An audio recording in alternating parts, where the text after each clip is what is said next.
नमस्कार दोस्तों, मैं यशवंत यादव आपका अपने YouTube चैनल आइडियल सर जी पर स्वागत करता हूं। आज हम कक्षा 10वीं के अध्याय 5 समांतर श्रेणी के प्रश्नावली 5.2 के प्रश्नों को हल करने जा रहे हैं। इससे पहले वीडियो में हम प्रश्न क्रमांक 1 से लेकर प्रश्न क्रमांक 14 तक हम हल कर चुके हैं, जो हमने पिछले वीडियोज़ में हल किया है।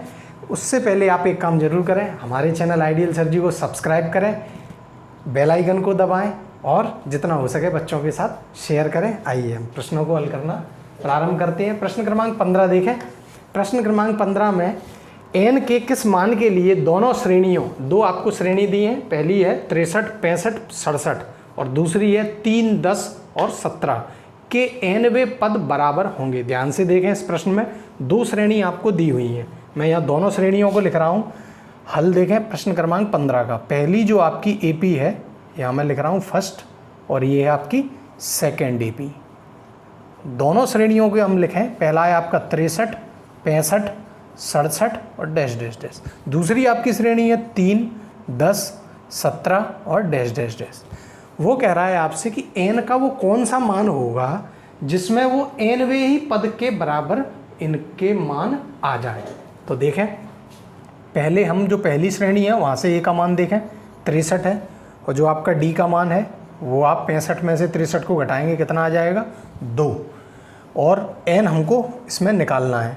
इस वाली श्रेणी में आप देखें तो जो आपका a का मान है वो है 3 और d का मान जो है वो है आपका 10 में से 3 को घटाएंगे तो 7। देखें आगे हम क्या करने जा रहे हैं।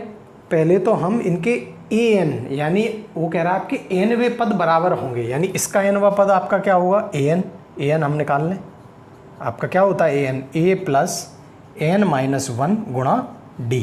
तो देखें ध्यान से, a आपको दिया है 63 प्लस n आप देखें, n अपने को पता नहीं है तो n आप यहीं लिख दें n माइनस 1, और d आपका कितना है 2। इसको और आगे हल करें, 63 प्लस 2 का गुणा n में करेंगे 2n माइनस के 2। 63 में से आप 2 घटाएंगे तो कितना आ जाएगा 61 धन 2n।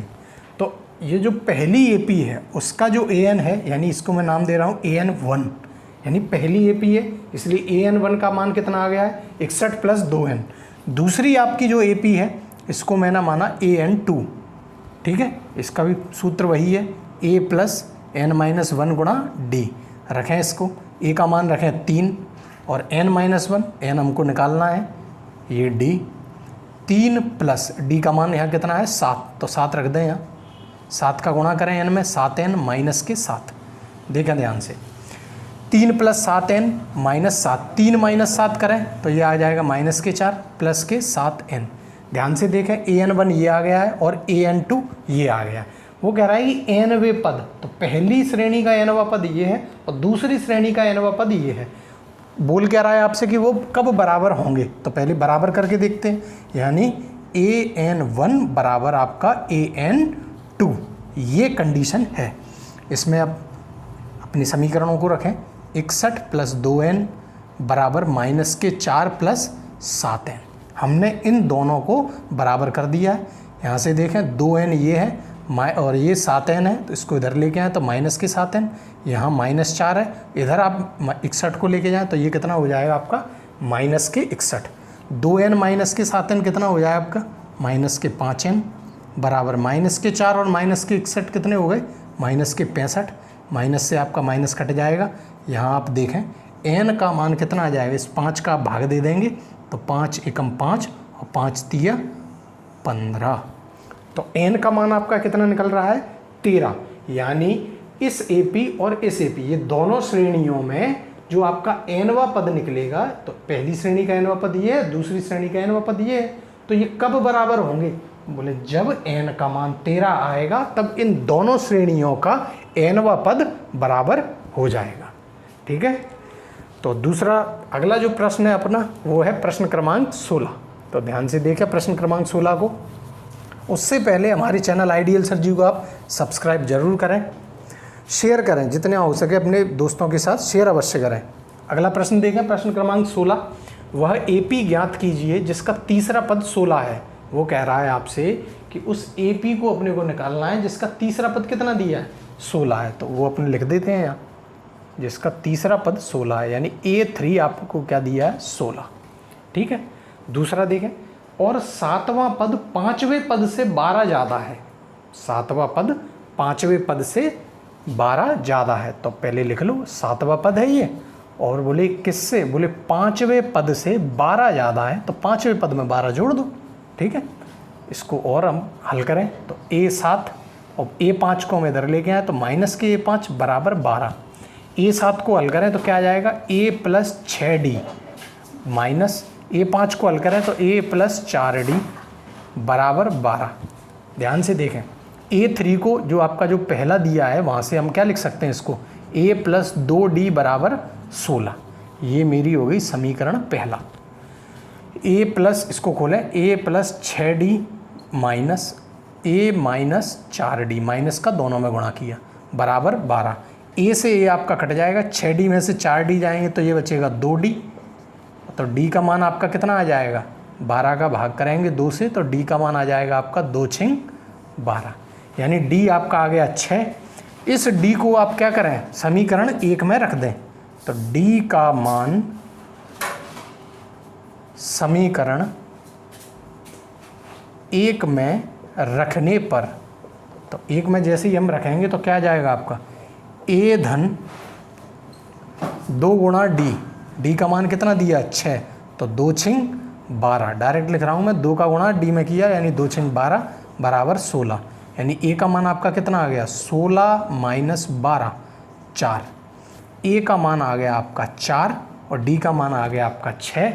पूछ क्या रहा है आपसे, AP निकालनी है। AP मैंने आपको बताया है कि AP हम निकालते कैसे हैं, उसका जो सामान्य जो रूप है वो आपका क्या है कि पहला पद आपका आएगा A, दूसरा पद है A + D, तीसरा पद है A + 2D, ऐसे D बढ़ते जाते हैं। ठीक है, और इसी तरीके से आपका AP पूरा बन जाएगा। तो A आप देखें, A कितना है आपका 4, A + D, A में D जोड़ा है, A यानी आपका 4, 4 में आपको D जोड़ना है यानी 6, 4 और 6 10। तीसरा A + 2D, यानी कि ये जो आपका पिछला जो पद है, दूसरे पद में आप D को जोड़ देंगे तो आपका तीसरा पद आ जाएगा। तो 10 में आप क्या कर दें, D को जोड़ दें तो 10 और 6 कितने हो जाएंगे 16। तो इस तरीके से आपकी AP बन जाएगी, यानी 10 4 10 16, और आगे इसमें क्या जोड़ेंगे 6 को जोड़ते जाएं, 16 और 6 आपका 22। ऐसे ही आपकी पूरी AP ज्ञात हो जाएगी। तो ध्यान से देखें, उसने आपको दिया क्या था प्रश्न में, A3 यानी तीसरा पद दिया था, वो था आपका 16, यहाँ से हमने उसको लिख लिया A + 2D बराबर 16। दूसरा जो उसने प्रश्न के अनुसार क्या कहा कि सातवां पद पांचवें पद से 12 ज़्यादा है, तो हमने सातवें पद में से पांचवें पद को घटाया तो 12 यहाँ लिखा, वहाँ से हमने D का मान निकाला, D का मान आया 6। समीकरण 1 में रखा, वहाँ से हमने A का मान निकाला 4, A और D का हमको मान निकल आया है तो हमने अपनी AP में उसको रख दिया।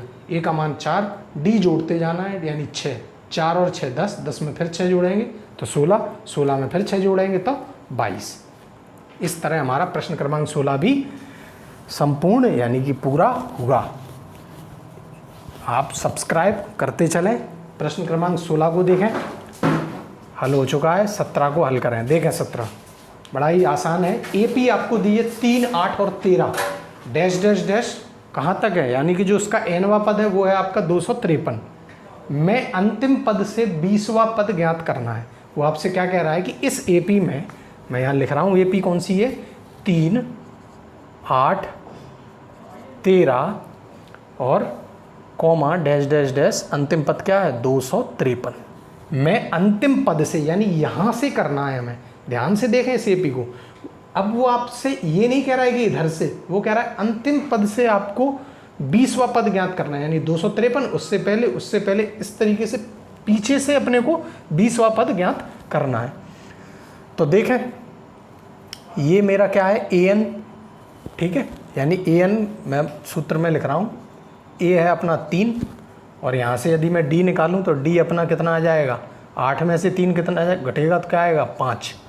ठीक है, ये A हम 3 कब लिखते थे, जब आपका श्रेणी में ये ना बोला गया हो कि अंतिम से, यानी अंतिम पद से। तो D तो हमको दिख रहा है कि आपका 5 आ रहा है, और आखिरी जो आपका अंतिम पद है यानी AN, और कहीं किसी बुक में इसको LB यानी लास्ट टर्म यानी L से भी डिनोट किया है, तो वो है आपका 253। देखा ध्यान से। अब पूछ क्या रहा है वो आपसे, वो कह रहा है कि अंतिम पद से हमको निकालना है। तो यहाँ लिख रहा हूँ मैं कि अंतिम पद से 20वां पद ये हमें ज्ञात करना है, यानी अंतिम पद से 20वां पद निकालना है। तो सूत्र पहले ही बता चुके हैं, एल माइनस एन माइनस 1 गुणा डी। तो देखें एल यानी वही एन जो आपका अंतिम पद है, वो है आपका 253, घटाएंगे एन यहाँ कौन सा रखेंगे, जो वो जिस पद के बारे में पूछना चाह रहा है, यानी 20 माइनस 1 गुणा डी कितना आ रहा है 5, यानी इस श्रेणी में कितने का अंतर, सार्वंतर कितना आ रहा है, बोले 5। तो 253 घटाएंगे 20 में से 1 जाएगा, क्या बचा 19 पंजे 95। तो 253 में से आप 95 को घटाएंगे, उत्तर आ जाएगा आपका 158, यानी अंतिम पद से 20वां पद आपका कितना आ गया 158। तो इस जो प्रश्नावली है 5.2, इसमें हमारे जो पूरे सवाल हैं वो हैं आपके 20। तो पिछले वीडियो और इस वीडियो को मिलाकर हमने प्रश्न क्रमांक 17 तक हल कर लिए हैं। आगे का जो एक वीडियो और है उसमें हम प्रश्न क्रमांक 18, 19 और 20 यानी कि जो आगे के 3 प्रश्न बचे हुए हैं उनको संपूर्ण करेंगे, ख़त्म करेंगे। उसके लिए एक काम जरूर करते जाएं, आप हमारे चैनल आइडियल सर जी को सब्सक्राइब करें, शेयर करें और बच्चों जो भी आपका कमेंट हो उसे ज़रूर बताएं। धन्यवाद।